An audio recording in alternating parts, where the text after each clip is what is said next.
This is going to be my daughter's first time driving an automatic.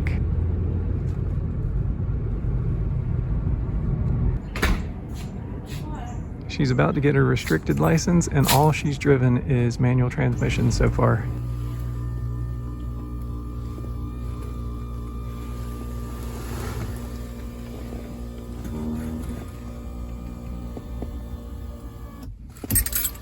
You should have started before we do all that. Kind of save the battery. What is this? That's the brake. That's the brake and that's gas. That's gas, that's the brake. You only use your right foot in an automatic. So don't even worry about your left foot.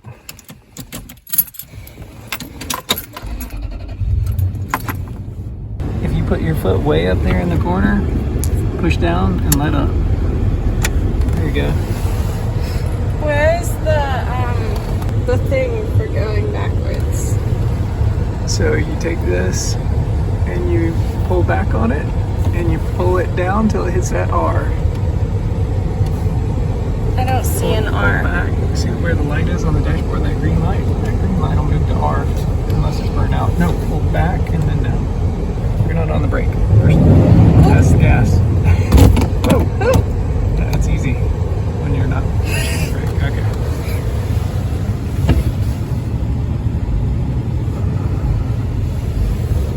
Now brake.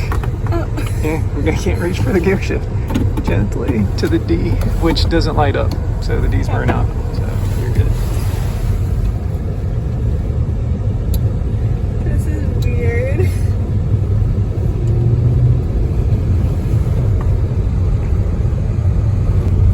Or do you want to shift gears there? Did you see me try to push the clutch and switch gears? Also, I feel like I should be switching it to third now. You can hear the engine humming, but no. So let's just go ahead. Ooh, turn hard, because that car, you're in that car's lane. Well, this is a Whoa. very big car. That man was totally judging me. Did you see I'm sure he his was. saddle right on the face? That's good right there. And no, that's the windshield wiper. Pull back on it and all the way to the top. All the way to there you go, good. And you can leave it running. Love it. There are a lot of people who think I'm crazy for running 93 octane in the Corolla. Well, the Corolla has a knocking problem when I put 87 in it, and always has. But some people mention now that the carbon has been cleaned off the top of the pistons, I might be able to use 87 without the knock. So I'm gonna put some 87 in it today.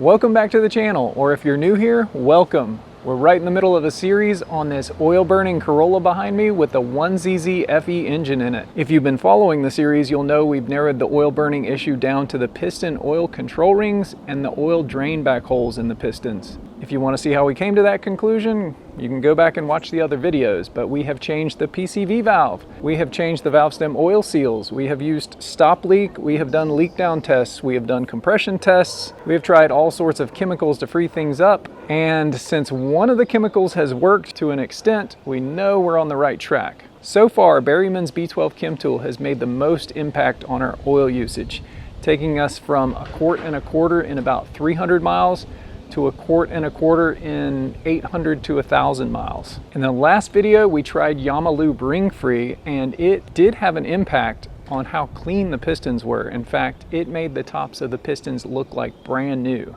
But we still have the same amount of oil burning. So today we are going to try one of the most requested chemicals, BG EPR, Engine Performance Restoration, otherwise known as BG 109. I bought 4 cans of this, so there's more room for experimentation. I know a lot of you guys like to pour things down the spark plug holes and stuff like that. I do too. But Today, we're going to follow the instructions on the can. No, no, no, no, no, no, no, no.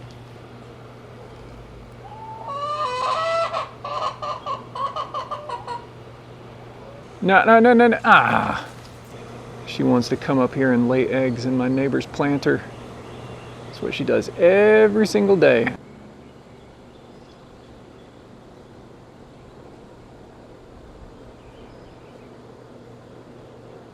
BG EPR engine performance restoration softens and dissolves hard to remove deposits from piston rings in as little as 10 minutes in gasoline and diesel engines. I know some of y'all think it's crazy when I smell it. It smells like acetone.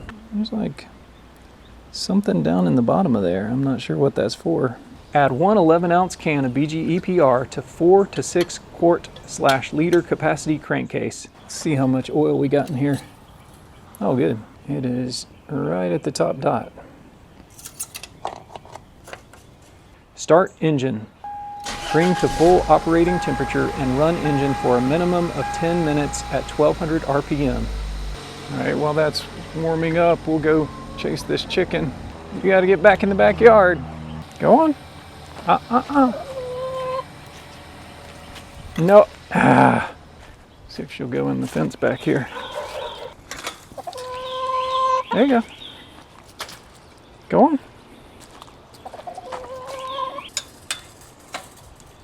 See if she laid an egg. Yep. Nice and warm.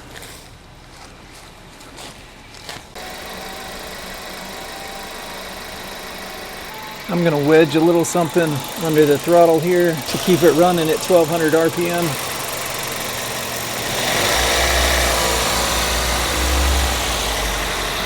Okay, we're at normal operating temperature. It is 1:10 on this clock. We'll just say it's 1:11. So we need to run it for at least 10 minutes. So since I did 10 minutes on the ATS 505, a lot of people didn't think it was long enough. In hindsight, I don't think it was long enough either. So we're gonna run this at least 20 minutes. I'm gonna come back at 1:31.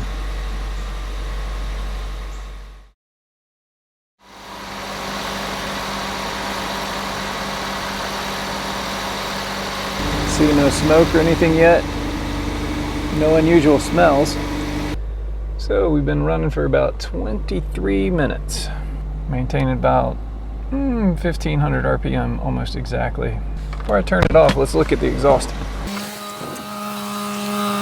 Exhaust still looks clean. No unusual smells. Smells like normal exhaust to me. Shut off engine. Drain oil and remove old oil filter. Let's see if the oil looks any different on the dipstick. I can definitely smell some acetone in the oil now. Apparently acetone doesn't hurt seals, according to BG, unless it just smells like acetone, and it's not. It doesn't really look any dirtier than it did before.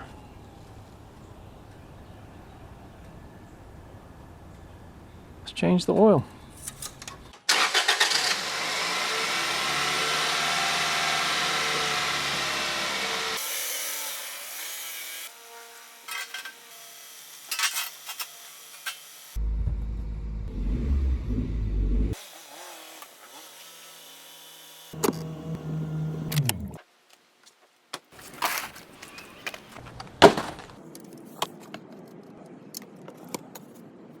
Ran out of nitrile gloves, in case you're wondering.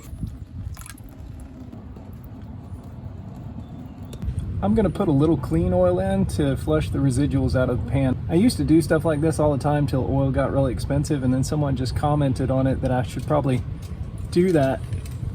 And though I don't think it'll affect the experiments much, why not?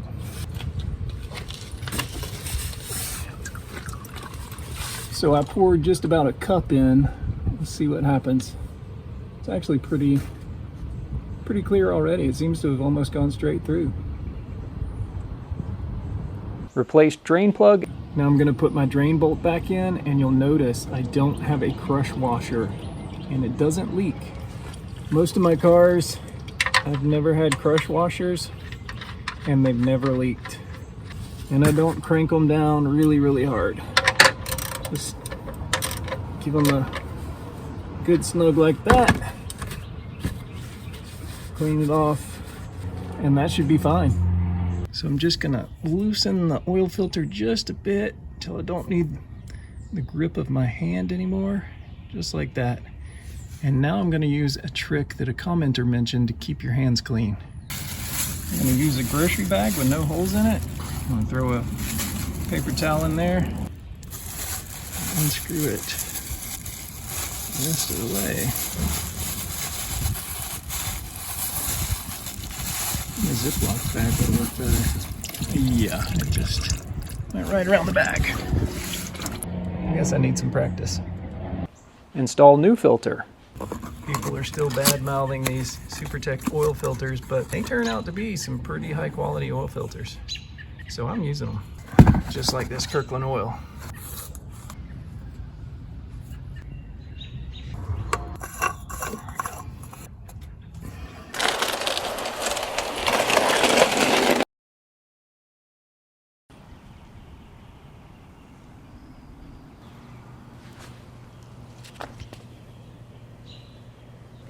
It's pretty dark. Smells kind of acetone-y.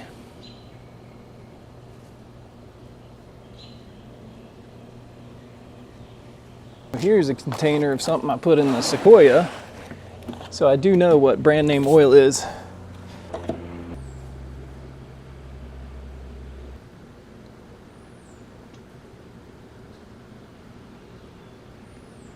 Smells like fingernail polish remover. I had an entomology class one time where we killed bugs with fingernail polish remover. Put it on a cotton ball, stuck it in a jar, and put the bug in the jar with it, and they were dead within less than a minute. I don't know if that's a good way to go or a humane way, but that's what the professor said we had to do, so that's what we did. My daughter took entomology, and they just put theirs in a freezer. Look at that running down the side. Does that tell you anything? I think there's some carbon in there. Fill with new oil. As always, though I didn't show it in my earlier videos, I'm gonna fill this up. Since the filter is empty, I'm gonna put in as much oil as I think it needs, then I'm gonna crank it and let it run for a minute, turn it off, check the oil, and add more until it's up to the dot, the top dot that is. That should be enough to get it cranked and get it off the ramps.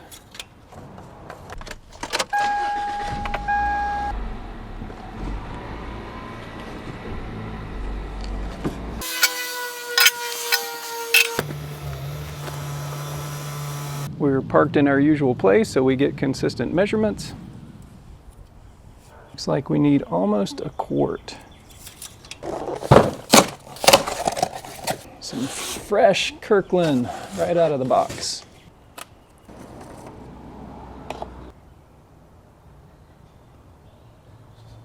While we wait for that to drain down, I just wanted to mention that some people have said in the comments, my radiator looks like it's getting ready to go because of the discoloration here. Apparently they turn more and more white or cream color as the plastic ages and is prone to cracks.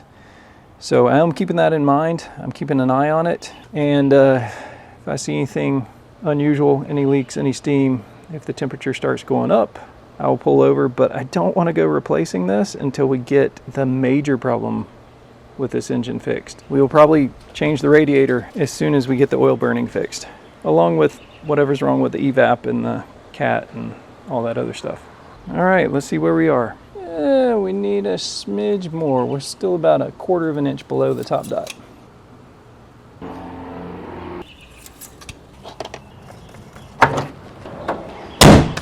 Let's reset the mileage. That's our gas. And there is our oil. Trip B is reset. So if you've been following the series, you know the drill. We're going to put some miles on the car and keep checking the dipstick. Since the Berryman's treatment, we've been able to go 800 to 1,000 miles before we reach the bottom dot on the dipstick.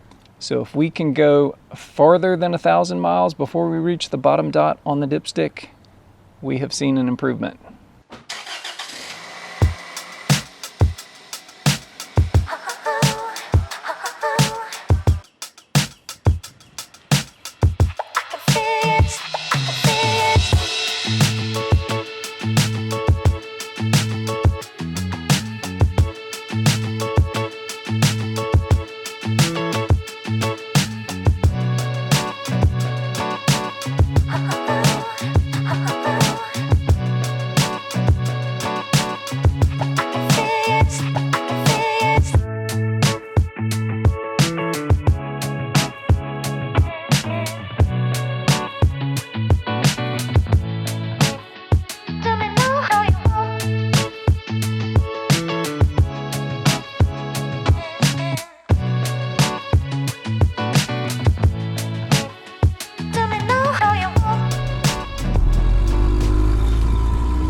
All right, we're 303 miles in. Let's check the oil.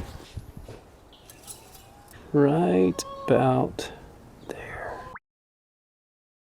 So that's probably a quarter of a quart at 300 miles. Let's go ahead and scope the cylinders, see what they look like, and do another compression test. Now the car was driven today, so I expect to see oil in here. If there is oil getting in here, the engine's still pretty warm. Plugs are looking pretty nasty today. 1, 2, 3, 4. This one has some oil on top of it, but not on the threads. Maybe that spark plug gasket is leaking again. Here we go down cylinder number 1.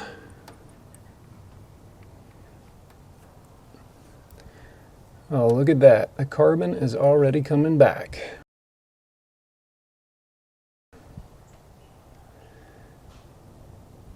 So they were clean as a whistle after using the Yamalu Bring Free, and now we've got carbon building up already. Let's check out cylinder number 4. We're going to see some oil leaking in the top of this where the valve cover spark plug gasket is. Yeah, I see some oil leaking right there. All right, let's get on inside there. Yep, some more carbon building up. That didn't take long, did it? All right, let's crank it on around. Cylinder number 2. Lots of carbon building up already, but it doesn't look like it has as much oil in it per usual. And cylinder number 3, I see a little oil in that spark plug tube now too. Lots of oil in that one. And carbon starting, but less carbon, probably because it's getting so much oil on the piston to clean it, I guess. What do y'all think?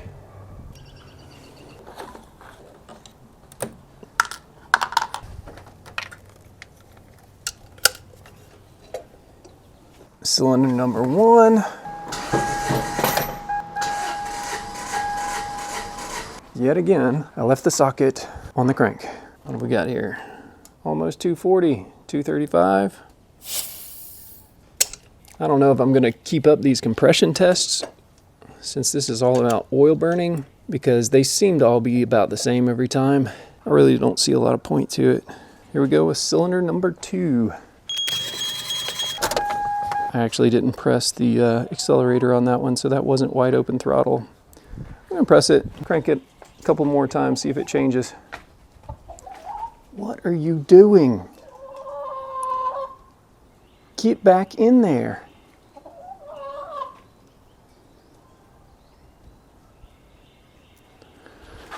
All right, couple more revolutions with wide open throttle.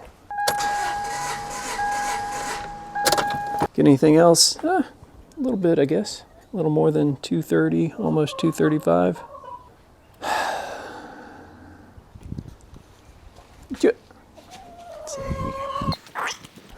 Whoa,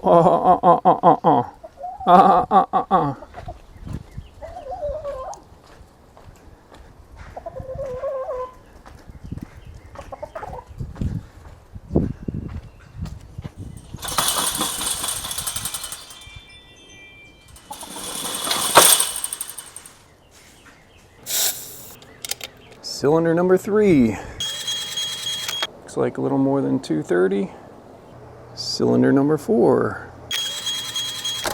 Looks like we got almost 240, way above 235. So, like I said, the compression readings aren't really changing that much.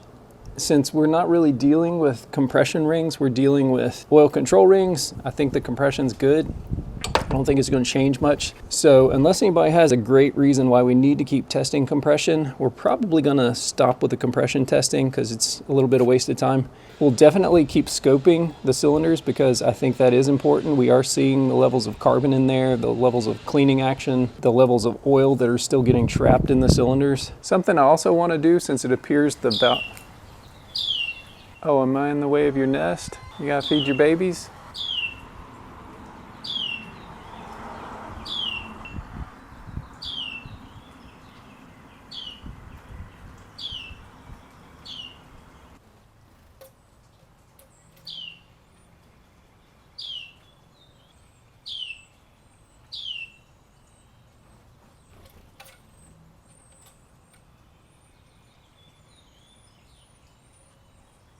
Something else I want to do, since it appears one of the spark plug gaskets is leaking, even though it's relatively new, we changed it with a valve cover gasket and the valve stem oil seals. I want to add a resealer to the engine to soften up those rubber components that we might have damaged using some of these harsh chemicals. Seems we might have sped up the degradation of some of these rubber seals. So this will not affect the experiment whatsoever. Our significant oil usage is not coming from any rubber seals, and I really don't think the relatively new valve stem oil seals are causing the problem, even though a lot of people still think they are.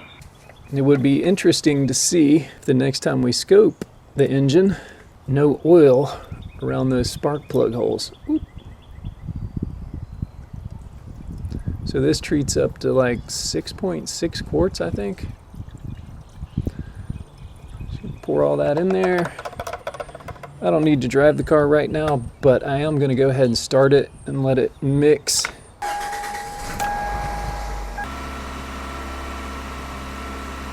Alright, that should be pretty well mixed in. And in case you're wondering, the car has... That does affect this experiment. I said it wouldn't, but we will change the level of the oil this way. I don't know what I was thinking. Adding liquid to a crankcase when part of the experiment is measuring the contents of the crankcase does affect the experiment. On the plus side though, this is exactly 8 ounces, and 8 ounces is easily divisible into a quart because it's 32 ounces. That makes one bottle of this equal to 1/4 of a quart. And since we know between the top and bottom dot on the dipstick is approximately 1 1/4 quarts, all we have to do is when we get to the bottom dot on the dipstick, know that we used 1 1/2 quarts of liquid from the crankcase rather than 1 1/4 quarts. So I think, even though this is not the perfect experiment this time, not that they're ever perfect, I think it's salvageable. We'll still be able to get a good feel whether BG is working or not. And on that head, you know, we're about halfway through this experiment, and in my opinion, I don't think the BG is going to be the magic bullet that solves our problems. Now, we didn't pour it through the spark plug holes, which I know a lot of people are going to say, you should have put it through the spark plug holes with a steaming hot engine, so on and so forth. But we're following the rules right now, and we'll see how it goes.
So we're at just about 600 miles.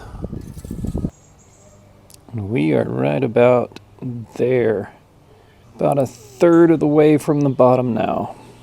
And since we added 8 ounces of liquid to the crankcase, it looks like we have no improvement. I think we're safe to say that already. Okay, let's stop here for a little discussion. There are a lot of people out there who think we are wasting our time with these chemicals and that there's no way to unclog the piston oil drain back holes or unstick the oil control rings with some sort of chemical. But I want y'all to keep in mind that when we first started this series, there were a lot of people who said none of this stuff would work, and yet we went from using 1.25 quarts of oil in 300 miles to 1.25 quarts in 1,000 miles. So something did work, which would stand to reason that there is a chance that something will continue to work or work even better. So it's not an impossibility. Also, since I'm trying to use the chemicals that you guys recommend most, but starting with the cheapest, I might send out a post with a way to vote for the favorite chemicals, maybe the top 5 that have been mentioned. There are things like, of course, BG's Dynamic Engine Cleaner, which is the most expensive, and I mentioned it will probably be the grand finale if nothing else works. But there's another up-and-coming one called Awesome Cleaner, and I'll try to put a link to the video below, where it's actually like an all-purpose cleaner degreaser that's probably water-based, that is substituted maybe for 1 quart of oil. Seems like a highly risky experiment, but a lot of people are voting that thing up. There is Liquimoly engine cleaner that is highly recommended, and there is DMSO, dimethyl sulfoxide, which is something recommended by a lot of, I think, Russian people as a way to clean up carbon in the engine. Interestingly, it is an additive in, I believe, Rotella diesel engine oil. So there is probably something to that. It apparently takes paint off really badly. So if I use that, I would have to take the oil pan off and strip the paint from it before I could do it. Otherwise the paint will get everywhere in the engine, I guess. So I kind of don't want to do that until maybe last or second to last. But if you think that's a good idea and y'all do some research, let me know. DMSO. But before we get to any of those chemicals, I got something in the mail. This is a present from a viewer, 82 Kid. He's got a YouTube channel. I'll put a link in the description or somewhere. He has been recommending this particular product and swearing up and down that it is going to solve the oil burning problems in the Corolla. So he volunteered to send me some of this, and I said if he did, we would try it out. High Performance Lubricants Synthetic Engine Cleaner. 82 Kid recommended that when we get to the bottom dot on the dipstick, we pour this in and then top it off with our regular motor oil. He says the Corolla is the perfect candidate for this treatment. He really believes that this is going to very quickly solve our oil burning problems. So let's try it out. Let's check the oil one more time before we add this HPL engine cleaner to it. Right now we've got about 800 miles on this oil change. So there we are, just at maybe slightly above the bottom dot. And 800 miles, that is 1.5 quarts if you add the 8 ounces of reseal we put in it. So let's add the HPL cleaner to it. Oh, of course I gotta smell it. It smells like motor oil, but something else. Not bad. It's almost like a food. Something you drizzle on salad or something. Looks like a dark amber motor oil.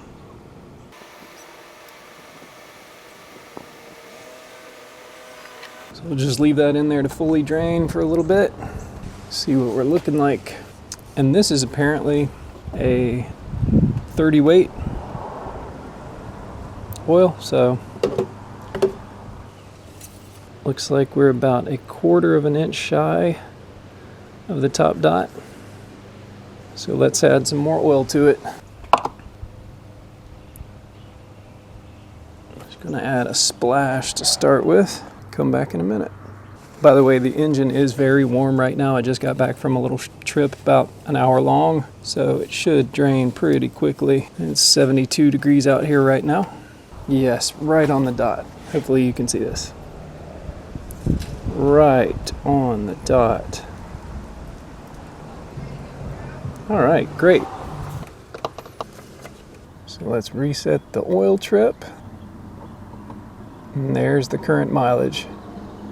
Will HPL engine cleaner be the magic bullet? We'll find out in the next episode. As always, thanks for watching. Please comment below, and I hope to see y'all in the next one. Oh, before I go, a few people have asked what happened to the high mileage Tacoma that I used to make videos on a few years ago. Here's what happened.